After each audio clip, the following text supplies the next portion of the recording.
The city of Denver appears ready to admit that its $100 million homeless hotel shelter program is not the best plan. As the Johnston administration tries to pivot to moving people directly from the streets into paid-for apartments, frustration on city council is rising. Here's Mark Salinger. Denver's quest to end homelessness has relied on hotels like this.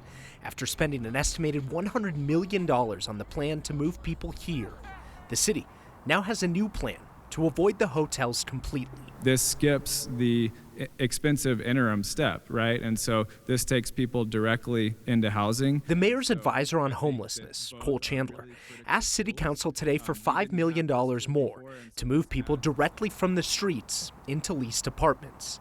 The city would use the majority of that money to pay rent for 250 people for up to a year. Instead of moving folks indoors into a temporary option, we're skipping over that temporary option and taking people straight to a leased housing unit. It's a major change of course for Mayor Mike Johnston's homelessness initiative.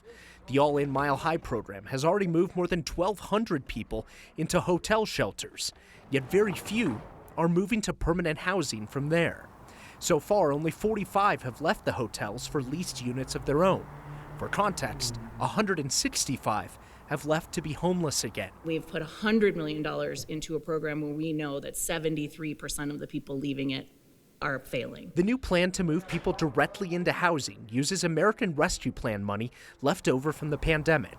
When that runs out, council members fear it's not clear what comes next. You cannot have sustainable programs without a sustainable funding source. And speaking of funding, we're still actively working on that. The mayor's office still won't say exactly how much money Johnston's homelessness initiative has cost since he took office. Come on, this is bordering on ridiculousness now. It's embarrassing not to be able to tell a constituent what this costs.